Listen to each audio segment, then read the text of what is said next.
I'm Honorable Chief Dr. Roland Ibierutomwen, the Ewekago Sadaba of Benin Kingdom. I am Mrs. Victoria Ibierutomwen.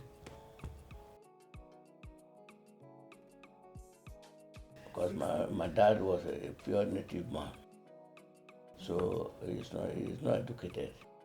So I remember what he told me. What he told me is 1947. I was already 8 years old. 1953 as an official age.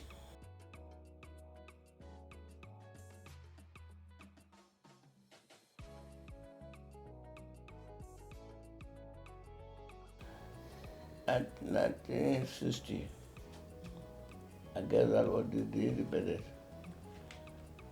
And that was the period I finished my primary school.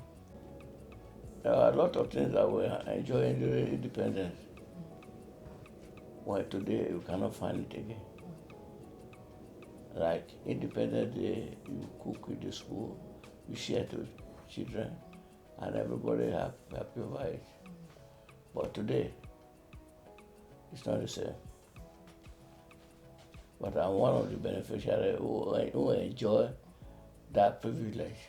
Where we are today, it's a different world compared to independence. Today, you cannot buy even water to drink. But before independence, even in the well, you get it free. But today, borehole everywhere. Sometimes you cannot even afford water.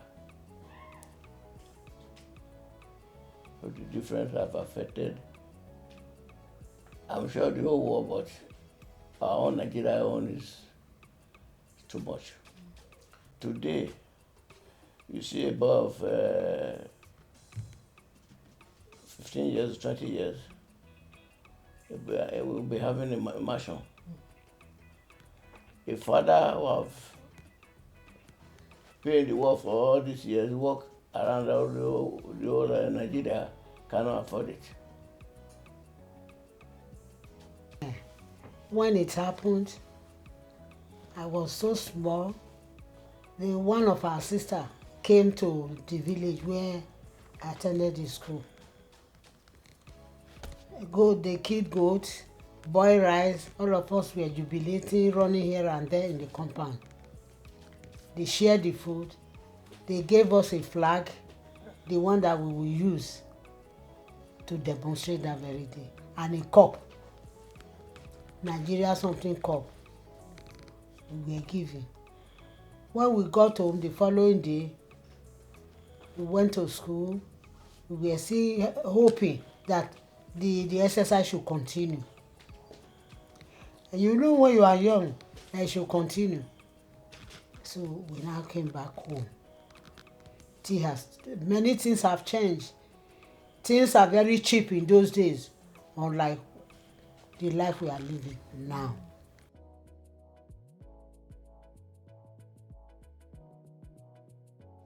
Okay, so let me start. First and foremost, I was in politics after my retirement. So, my mentor, one Dr. Egarewa, was my political father. He was in charge of Orion. Was a medical doctor, but he was in charge of Orion. So he decided one day, said, well, I said I will go to council as a council chairman. But the man looked at it, he said, well, I'm more ripe for it because I've retired. And if I want tax clearance, so that my tax clearer will be cleaner than any other person. Who go and meet a man to write it. It's a secret for him or her. But my own, I will go back to where I retired. I'm still paying pension, so therefore they will give me my tax clearance easily. One good thing about my experience in politics, I've contested 3 times. 2 times for House of Assembly, 1 time for council chairman. I've never taken anybody to court for anything. I'm always a brighter winner. So my opponents have not carried me to court for anything. Because when you see the difference in the voting is overwhelming. So my opponent will say, well, he has really won.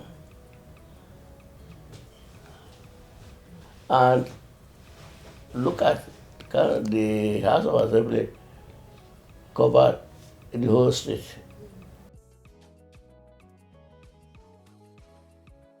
Council, it covered the whole entire local government.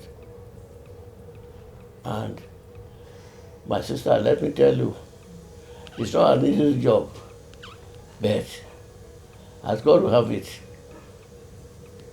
I did everything to make sure that my people, I love them, they love me. In the House of Assembly, my door is open 24 hours.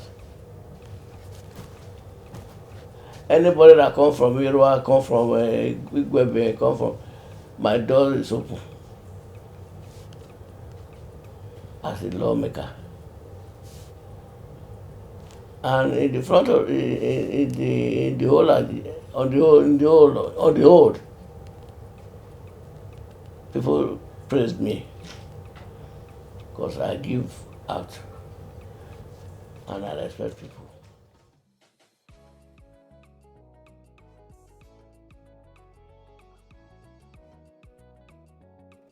Like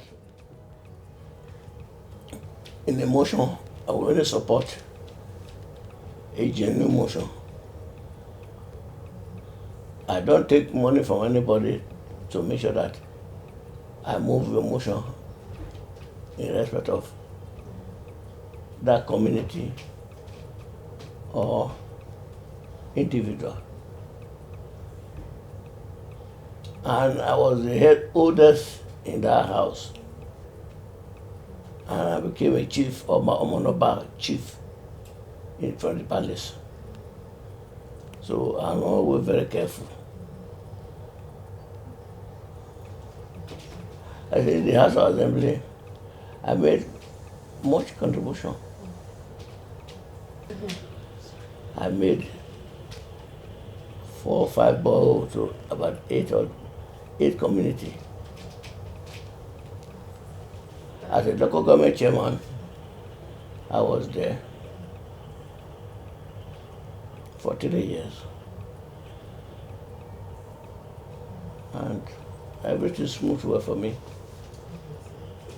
As a party chairman in my AG, my local government, for another 4 years. And there's the good thing is that no look at corner of Orion. Both the landmark, the people of Orion, I know them, they know me. I'm very popular, chief. And I thank God. One of our talk by Yes,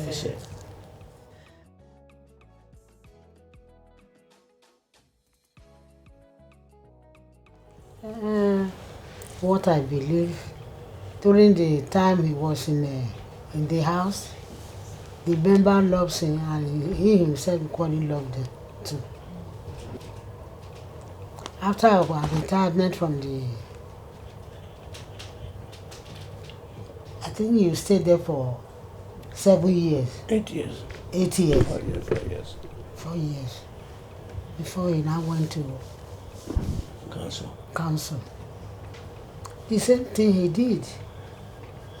It's better for one to be playing somebody, not somebody after saying something bad at the back of that person, seeing the person, you won't be able to open your mouth and say anything. We thank God today he really abide with Ibierutomwen people and they will never forget him.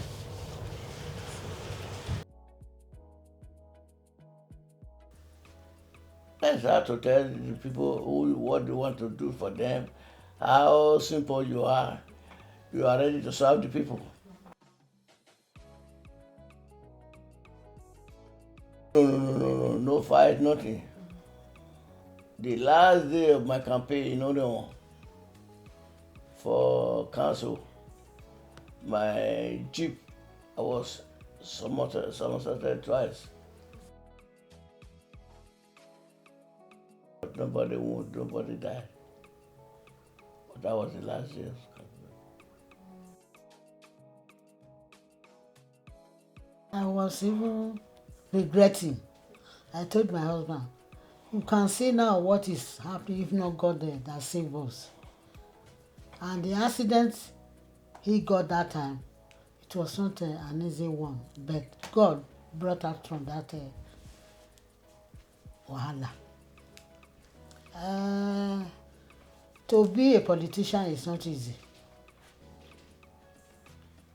Many people really advise me, you want your husband to join to be a politician. Mommy, it's not easy. They will leave home, tell you a different story. They might not come back till how many days. I said, God is there. God is our protector. He will really protect him. Of which God did. And there are many things my husband did. He loves me to number one. Whatever I ask him to do, he must surely do it. Anybody that visits our house, please, this person is here negotiating for something, do it for that person. I didn't even prevent him from not helping anybody. Mostly the constituency we came from.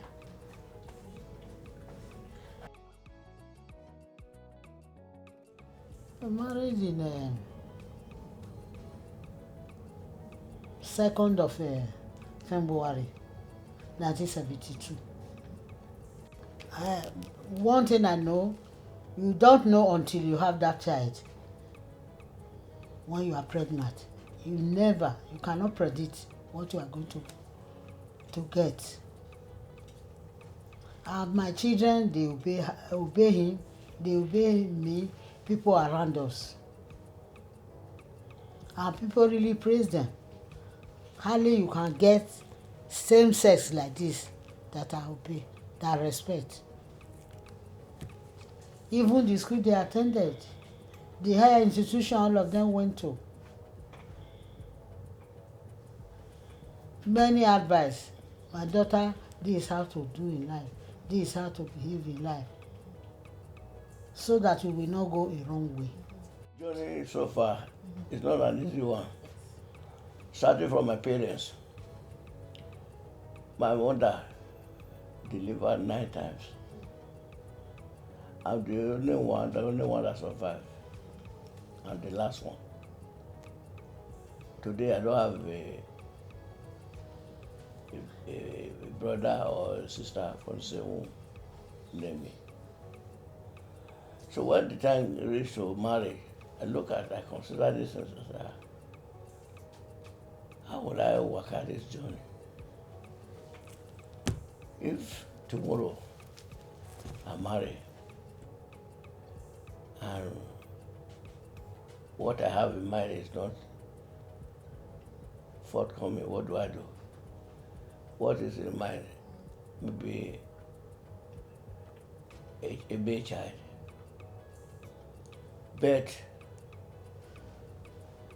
my own thinking was different. I told me I married to wife. And tomorrow there's problem like fight.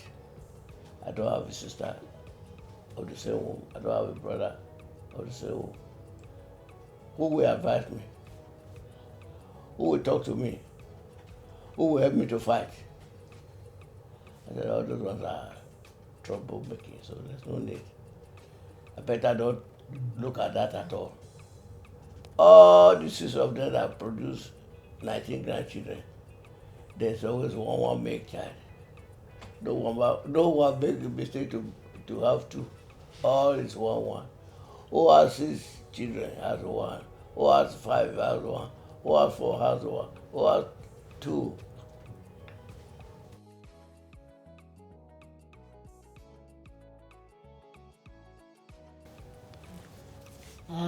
The secret behind it is one should obey.